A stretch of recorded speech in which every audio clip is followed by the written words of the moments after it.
പറഞ്ഞത്. പിന്നെ ജിൻഡോ ചേട്ടൻ മണ്ടനാന്ന് പറഞ്ഞിട്ടുണ്ടെങ്കിൽ അവരൊക്കെ ഭൂലോക മണ്ടന്മാർ തന്നെയാണ്. പുള്ളി ഇവിടെ കണ്ടന്റ് ഒരുപാട് ഉണ്ടാക്കുകയല്ല, കണ്ടന്റ് കണ്ടന്റ് ആണല്ലോ. ജിം ട്രെയിനർ മാത്രമല്ല, പുള്ളി ഒരു നല്ല മെന്റർ ടീച്ചർ ആയിട്ട് നിൽക്കുന്ന ഒരാളും കൂടിയാണ്. പക്ഷെ എപ്പോഴും ജിൻഡോ ചേട്ടനാണ് പറഞ്ഞത് അതിനൊന്നും നടന്ന സമയം കളയണ്ട. പൊതുവെ അങ്ങനെ ദേഷ്യപ്പെടുന്ന ഒരാൾ എൻ്റെ അടുത്ത് ദേഷ്യപ്പെട്ടിട്ടില്ല. എന്തൊക്കെയാണെങ്കിലും മറ്റൊരാൾ ബുദ്ധിയില്ലാത്തവൻ എന്ന് പറയുന്നവർ ശരിക്കും ബുദ്ധിയില്ലാത്തവരായിരിക്കും. അതുപോലെ തന്നെ ഈ അഭിഷേക് ജയദീപായിട്ടൊരു ഇഷ്യൂ ഉണ്ടായിരുന്നു. അദ്ദേഹത്തെ നൈറ്റിൽ ഉറങ്ങുമ്പോൾ എന്തോ അദ്ദേഹത്തെ പിടിച്ചു കാലിൽ പിടിച്ചു അങ്ങനെ എന്തോ. ഓക്കെ, ഒരു ട്രെയിനർ എന്ന രീതിയിൽ നേഹയുടെ കരിയറിൽ അദ്ദേഹം എത്രത്തോളം ഇൻഫ്ലുവൻസ് ചെയ്തിട്ടുണ്ട്, എന്തോ സഹായിച്ചിട്ടുണ്ടെന്ന് പറയാമോ? പുള്ളി എൻ്റെ ട്രെയിനറായി വന്നതിന് ശേഷം ജസ്റ്റ് ഒരു ജിം ട്രെയിനർ മാത്രമല്ല, പുള്ളി ഒരു നല്ല മെൻറ്റർ ടീച്ചർ ആയിട്ട് നിൽക്കുന്ന ഒരാളും കൂടിയാണ്. സ്കൂൾ മാഷോ മറ്റോ ആണ്. അപ്പോൾ അങ്ങനെ എന്നെ ഒരുപാട് ഹെൽപ്പ് ചെയ്തിട്ടുണ്ട്. കാരണം ഞാൻ എൻ്റെ കരിയറിൽ ഡൗൺ ആയിരുന്നു. ഞാൻ ബാംഗ്ലൂരിൽ നിന്ന് വന്ന് അന്ന് എനിക്ക് ഡിപ്രഷനായിരുന്നു. ഒരു ക്ലിനിക്കൽ ഡിപ്രഷനൊക്കെ കഴിഞ്ഞ് എൻ്റെ ടാബ്ലറ്റ്സും എടുത്ത് അതൊക്കെ കഴിഞ്ഞിട്ട് ഒരു ബ്രേക്ക് എടുത്താണ് ഞാൻ കേരളത്തിലോട്ട് വരുന്നത്. ഇവിടെ വന്ന് ആദ്യം എനിക്ക് ജിൻഡോ ചേട്ടനെ അറിയില്ലായിരുന്നു. അപ്പോൾ ഇവിടെ വന്ന് കരിയർ കയറി വന്നപ്പോഴും ഫുൾ കൺഫ്യൂസ്ഡ് സ്റ്റേജിൽ നിൽക്കുന്ന ടൈമിലാണ് പരിചയപ്പെട്ടത്. അപ്പോൾ പിന്നീട് എനിക്ക് പറഞ്ഞു തന്നു ഞാൻ ഇവിടെ തന്നെയാണ് നിൽക്കേണ്ടത്. അതെനിക്ക് അറിയായിരുന്നു, കൺഫ്യൂഷൻ ഇല്ല, എന്നാലും ഒരു ഹെൽപ്പ് എന്ന രീതിയിൽ പറഞ്ഞു മോട്ടിവേഷൻ ഞാൻ പലപ്പോഴും ചിന്തിച്ചിട്ടുണ്ടാകും. ഞാൻ നേരത്തെ HR ആയിട്ട് വർക്ക് ചെയ്തിരുന്നത്, അപ്പോൾ ഒരു കൺസൾട്ടൻസി ഇട്ടാലോ, അല്ലെങ്കിൽ ഞാൻ അങ്ങനെ പലപ്പോഴും ചിന്തിച്ചിട്ടുണ്ട്. ചുമ്മാ ഒരു സൈഡ് ഇരിക്കട്ടെ. പക്ഷെ എപ്പോഴും ജിൻഡോ ചേട്ടനാണ് പറഞ്ഞത് അതിനൊന്നും നടന്ന സമയം കളയണ്ട, ഇപ്പം എന്താണോ ചെയ്യുന്നത് അത് തന്നെ ഫോക്കസ് ചെയ്ത് പോയാൽ മതി. ബാക്കിയൊക്കെ കുറേ നാൾ ചെയ്തല്ലോ, ജോലിയൊക്കെ ചെയ്ത് കഴിഞ്ഞല്ലോ, അതല്ല നമുക്ക് പറഞ്ഞിട്ടുള്ളത്. അതുകൊണ്ടാണല്ലോ നമ്മുടെ കയ്യിൽ നിന്ന് പോയത്. അതെ, ഇപ്പോൾ ബിഗ് ബോസിലെ ജിൻഡോ ചേട്ടൻ്റെ ഏറ്റവും നല്ലൊരു മൊമെന്റ് പെട്ടെന്ന് മൈൻഡിൽ ഇങ്ങനെ ഓർമ്മയിൽ നിൽക്കുന്ന അങ്ങനെ ഒരു മൊമെന്റ് ഷെയർ ചെയ്യാനുണ്ടോ ബിഗ് ബോസിൽ? ബിഗ് ബോസിൽ ഓർമ്മയിൽ നിൽക്കുന്നതെന്ന് വെച്ചാൽ എനിക്ക് പുള്ളിക്കാരൻ ഡാൻസ് കളിക്കുന്ന സാധനം എനിക്ക് അറിയത്തില്ല. പിന്നെ എന്താ പാട്ട് പാടുന്നത് കേട്ട് ജയിലിലൊക്കെ പോയിട്ട് അതൊക്കെ എനിക്ക് ഇഷ്ടപ്പെട്ടു. ഞാനതൊന്നും എനിക്ക് അറിയത്തില്ലായിരുന്നു. പാട്ടും ഡാൻസൊക്കെ ചെയ്യുന്നു, അതൊക്കെ നല്ല അടിപൊളിയായിട്ട് ചെയ്തല്ലേ. ഓക്കെ, ഇപ്പോൾ ഈ ജിം ട്രെയിനർ ആയിട്ടുള്ള ഒരാളാണ്, പക്ഷെ അധികം നമുക്ക് സാധാരണക്കാർക്ക് അറിയില്ലാതെ പോയ ഒരാളാണ്. അങ്ങനെ ഒരാൾ ഇത്രയും ദിവസം നിൽക്കുക എന്ന് പറയുന്നത് നേഹയുടെ കാഴ്ചപ്പാട്ടിൽ അത് വലിയ കാര്യമായിട്ടാണ് തോന്നുന്നത്. എന്താ തോന്നുന്നത്? എൻ്റെ കാഴ്ചപ്പാട് ഞാൻ പൊതുവേ പറഞ്ഞ ബിഗ് ബോസ് എന്ന ഷോയിൽ ഒത്തിരി അറിയപ്പെടുന്നവർ വന്നവർ നെഗറ്റീവ് ആകുകയും പുതിയ ആൾക്കാർ വന്ന് പോസിറ്റീവ് ആകുകയും ചെയ്ത് നമ്മൾ നേരത്തെ കണ്ടിട്ടുള്ളതാണ്. അപ്പോൾ ജിൻഡോ അത്യാവശ്യം അറിയപ്പെട്ടിരുന്ന സക്സസ്ഫുൾ ആയിട്ടുള്ള ഒരാൾ തന്നെയാണ്, അല്ലാതെ പുള്ളി ഒരു ഫ്രഷറോ ന്യൂ കമറോ അല്ല. പക്ഷെ പുള്ളി എൻ്റർടൈൻമെൻറ്റ് ഇൻഡസ്ട്രിയിൽ ഉണ്ടായിരുന്നെങ്കിൽ പോലും സജീവമായിട്ട് ഇറങ്ങി തിരിച്ചിട്ടുണ്ടായിരുന്നില്ല. അപ്പം ഇത് ഒരു തുടക്കമായിരിക്കും എന്നാണ് എനിക്ക് തോന്നുന്നത്. ബിഗ് ബോസ് ജസ്റ്റ് ഒരു തുടക്കം മാത്രമേ ഉണ്ടാവുള്ളൂ, അതെനിക്ക് തോന്നുന്നത്. ഓക്കെ, ഇപ്പം നിങ്ങൾ നല്ല സുഹൃത്തുക്കളാണ്, ഒരു 2 വർഷത്തോളമായി എന്ന് പറഞ്ഞാൽ ഈ സുഹൃത്ത് ബന്ധം ഇത്രയും നിലനിൽക്കാൻ അദ്ദേഹത്തിന് എന്തെങ്കിലും ഒരു പോസിറ്റീവ് ക്വാളിറ്റീസ് വേണമല്ലോ. എന്താ നേഹയ്ക്ക് അങ്ങനെ തോന്നിയിട്ടുള്ളത്? ആ മനുഷ്യനിൽ ഒരു പോസിറ്റീവ്സ് എന്ന് പറയാൻ എന്താ തോന്നിയിട്ടുള്ളത്? മനുഷ്യനിലെ പോസിറ്റീവ്സ് ഒരുപാടുണ്ട്. അതായത് പുള്ളി എപ്പോഴും ആളുകളെ ഹെൽപ്പ് ചെയ്യാൻ വരുന്ന ഒരാളാണ്. അപ്പോൾ ഒരു ഹെൽപ്പ് വേണം എന്ന് പറഞ്ഞു. പിന്നെ ഞാൻ പലപ്പോഴും ആളുകളോട് ദേഷ്യപ്പെടാറുണ്ട്. എനിക്ക് ദേഷ്യം വന്നാൽ ഞാൻ മുഖത്തടിച്ചതുപോലെ സംസാരിക്കും, നീ ആരാടാ, ആ തരത്തിൽ സംസാരിക്കും. അപ്പോൾ അങ്ങനെയൊന്നും നമ്മൾ ആളുകളോട് സംസാരിക്കരുത്, നമ്മളെപ്പോഴും സെൽഫ് കൺട്രോൾ ചെയ്യണം, അങ്ങനെയൊക്കെ. കാരണം അത് ഒരുപക്ഷെ ഞാൻ എൻ്റെ പണ്ട് കഴിച്ച മെഡിസിൻസിൻ്റെ എഫക്റ്റ് കൊണ്ടായിരിക്കാം പ്രതികരിച്ച്, നമുക്കറിയില്ല. പക്ഷേ അങ്ങനെയൊന്നും ആകരുത്. നമ്മൾ കരിയറിൽ കുറച്ചുകൂടെ ഫോക്കസ്ഡ് ആവണം. പിന്നെ ആളുകളോട് നന്നായി സംസാരിക്കാനായിട്ട് ഉള്ള അങ്ങനത്തെ ട്രെയിനിങ് ഒക്കെ എനിക്ക് തന്നിട്ടുണ്ട്.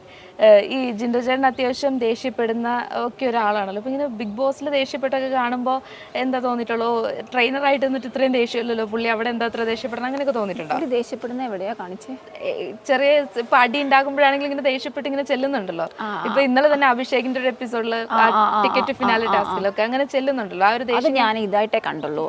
ഇപ്പോൾ എപ്പിസോഡ് കണ്ടില്ല, ഒരു കട്ടിങ്സ് ഇങ്ങനെ വരത്തില്ലേ, അതിനകത്ത് കണ്ടേ. പൊതുവെ ആളെങ്ങനെയാ കൂളായിട്ട്, അതൊരു പരിപാടിയാകുമ്പോൾ അങ്ങനെ നിന്നില്ലെങ്കിൽ നമ്മളെ ഔട്ടാക്കി വിടില്ലേ, ദേഷ്യപ്പെടണല്ലോ. അത് ഒരു ഗെയിം അല്ലേ. ഇപ്പൊ ഗെയിം ആവുമ്പോൾ ഗെയിമിനനുസരിച്ച് നിൽക്കണ്ടേ, ഇന്റലിജന്റ് ആയിട്ട് നിൽക്കേണ്ട പോലെ നിൽക്കണ്ടേ.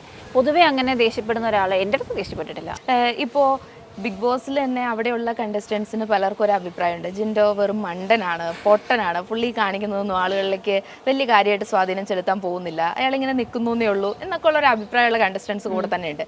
ശരിക്കും ജിൻഡോ മണ്ടനാണോ പൊട്ടനാണെന്നൊക്കെ ഇങ്ങനെ അവർ പറഞ്ഞു കേൾക്കുമ്പോൾ നേഹയ്ക്ക് എന്താ അതിനൊരു റിപ്ലൈ കൊടുക്കണമെന്ന്? എനിക്ക് തോന്നുന്നത് എല്ലാവരും അവരവരുടെ നിലനിൽപ്പാണല്ലോ ഒരു പ്രോഗ്രാമിൽ നോക്കുന്നത്.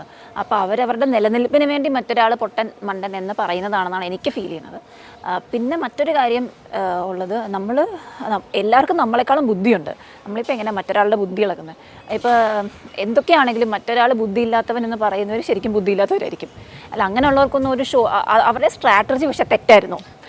കാണുന്ന ആളുകൾ അവരെ എന്താണ് വിധി എഴുതും. നിങ്ങൾ എന്തിനാണ് മറ്റൊരാളെ മണ്ടനെന്ന് വിളിക്കുന്നത്, വിധി എഴുതും. അങ്ങനെ പറഞ്ഞത് തെറ്റാണ്. കാരണം നമ്മളെപ്പോഴും ചിന്തിക്കേണ്ടത്, ഇപ്പം ഞാനൊരു സ്ഥലത്ത് വന്നു, അപ്പോൾ നിങ്ങൾക്ക് എന്നെക്കാൾ ബുദ്ധി ഉണ്ടായിരിക്കും, നിങ്ങൾ എന്നെ ചോദ്യം ചോദിക്കുന്നു. അപ്പോൾ അതല്ല ഞാൻ മനസ്സിലാക്കേണ്ടത്. എനിക്കറിയാത്ത പലതും നിങ്ങൾക്കറിയായിരിക്കും. അപ്പം അങ്ങനെ നമ്മളൊരാളെ താഴ്ത്തി കാണരുത് എന്നാണ് പറയുന്നത്. പിന്നെ ജിൻഡോ ചേട്ടൻ മണ്ടനാന്ന് പറഞ്ഞിട്ടുണ്ടെങ്കിൽ അവരൊക്കെ ഭൂലോക മണ്ടന്മാർ തന്നെയാണ്. അയാൾ അത്ര ഇൻ്റലിജൻ്റ് ആയിട്ടുള്ള ഒരാളാണ്. അതുപോലെ തന്നെ ഈ അഭിഷേക് ജയദീപായിട്ടൊരു ഇഷ്യൂ ഉണ്ടായിരുന്നു. അദ്ദേഹത്തെ നൈറ്റിൽ ഉറങ്ങുമ്പോൾ എന്തോ അദ്ദേഹത്തെ പിടിച്ചു എന്നോ കാലിൽ പിടിച്ചു എന്നോ അങ്ങനെ എന്തോ. അപ്പോൾ അത് കഴിഞ്ഞിട്ട് പിന്നെ സോഷ്യൽ മീഡിയയിൽ അത്തരത്തിലുള്ള പല ചർച്ചകളും നടന്നു. ജിൻഡോ അങ്ങനെ ഒരാളാണ് എന്നുള്ളൊരു. എന്താണ് എനിക്ക് അങ്ങനത്തെ ഇഷ്യൂസ് കാണുമ്പോൾ അല്ലെങ്കിൽ അങ്ങനത്തെ കമൻസ് കാണുമ്പോൾ പറയാനുള്ളത്? എനിക്ക് അങ്ങനെ ഒരു എക്സ്പീരിയൻസ് ഇല്ല, എനിക്ക് അതിനെക്കുറിച്ച് അറിയത്തില്ല. അതിനകത്ത് പുള്ളി തന്നെ ഒരു ജസ്റ്റിഫിക്കേഷൻ കൊടുത്തില്ലേ, ഇങ്ങനെയാ സംഭവിച്ച എന്നൊക്കെ പറഞ്ഞിട്ട്. അത് തന്നെ ആയിരിക്കും എൻ്റെ കാര്യം. അതെ, ഫിനാലെ വരെ എത്തും, ആ കപ്പ് അടിക്കാൻ സാധ്യതയുണ്ട്, അത്ര കാലിബർ ഉണ്ടെന്ന് പറയാൻ പറ്റുമോ ജിൻഡോ എന്ന കണ്ടസ്റ്റൻറ്റിന്? ഇപ്പം അവിടെ നിൽക്കുന്ന ആളുകളെക്കാളും കാലിബർ ഉണ്ട്. ഈവൻ ഫൈനലിൽ വരാൻ ഒട്ടും അർഹനല്ല. അത് കേട്ടായിരുന്നു. എന്താ അത് കേൾക്കുമ്പോൾ എന്താ ഒരു റിപ്ലൈ, ഇപ്പോൾ ഒരു സുഹൃത്തിന് വേണ്ടിയിട്ട് ഒരു റിപ്ലൈ കൊടുക്കണമെന്ന് തോന്നുമല്ലോ. അത് അവരുടെ നിലനിൽപ്പിൻ്റെ ഭാഗമായിട്ട് പറയുന്നതായിരിക്കും. അവർക്കും ഉണ്ടല്ലോ ഇവിടെ PR വർക്കും അവരുടെ ഫാൻസും. അപ്പം അതിങ്ങനെ അവർക്ക് വോട്ട് കൂടുതൽ കിട്ടാനും വേണ്ടിയിട്ട് കളിക്കുന്നൊരു പറയുന്നതായിട്ട് എനിക്ക് ഫീൽ ചെയ്തിട്ടുള്ളൂ. പക്ഷേ നമ്മൾ എത്രയൊക്കെ പറഞ്ഞാലും നമ്മൾ ഈ പറയുന്നതൊക്കെ ജനങ്ങൾ കണ്ടുകൊണ്ടിരിക്കുകയാണെന്നുള്ളത് അവരോട് മനസ്സിലാക്കണം. നമ്മളിപ്പോൾ അതിലൊരു സ്ട്രോങ് കണ്ടസ്റ്റൻറ്റിനെ പോയിട്ട് ഇങ്ങനെ പറയുമ്പോൾ പുറത്തുള്ള ഒരാൾ അത് കാണുമ്പോൾ അത് അവർക്ക് തന്നെ നെഗറ്റീവായിട്ട് വരുന്നു എന്നുള്ളത് അവർ ചിന്തിക്കാതെ ആയിരിക്കും ചിലപ്പോൾ പറയുന്നത്. അതെ, ഇപ്പം പറഞ്ഞത് മനസ്സിലായി, കുഴപ്പമില്ല. ഇപ്പോൾ ഞങ്ങൾക്ക് ഇന്റർവ്യൂ തന്നില്ലേ, ഇപ്പോൾ ജിൻഡോ ചേട്ടൻ്റെ ഫ്രണ്ട് എന്ന നിലയിലാണല്ലോ നിങ്ങൾ ഇന്റർവ്യൂ എടുത്തത്. ഇപ്പോൾ സത്യത്തിൽ അതിൽ അഭിമാനമുണ്ട് കേട്ടോ. ജിൻഡോ ചേട്ടൻ്റെ ഫ്രണ്ട് എന്ന നിലയിൽ ഇപ്പോൾ ഒരു ഇത് തരാൻ പറ്റി, അതിൽ വളരെ അഭിമാനമുണ്ട്. അതെ, ഇപ്പോൾ ബാക്കിയുള്ള കണ്ടസ്റ്റൻസിന്റെ PR വന്നിട്ട് ഈ ഇന്റർവ്യൂവിന്റെ താഴെയൊക്കെ നെഹനെ ചീത്ത വിളിച്ച് കമന്റ്സ് ഇടാനുള്ള സാധ്യത വളരെ കൂടുതലാണ്. ആണോ? അപ്പോൾ തീർച്ചയായിട്ടും പ്രത്യേകിച്ച് ജാസ്മിൻ സപ്പോർട്ടേഴ്സ് ഒക്കെ ഒരുപാടുണ്ട്. അവരൊക്കെ ഇപ്പൊ ജിൻഡോ ചേട്ടൻ കപ്പടിക്കുന്നൊക്കെ ഇപ്പൊ നേഹ പറഞ്ഞു കഴിഞ്ഞിട്ടുണ്ടെങ്കിൽ വലിയ പ്രശ്നമാവും. അതിനൊക്കെ പേടിയുണ്ടോ? ജിൻഡോ ചേട്ടനാണ് ആ കൂട്ടത്തിൽ കപ്പടിക്കാനായിട്ട് യോഗ്യതയുള്ളത്. കാരണം പുള്ളി നല്ല ഒന്നാന്തരം മൈൻഡ് ഗെയിമറാണ്.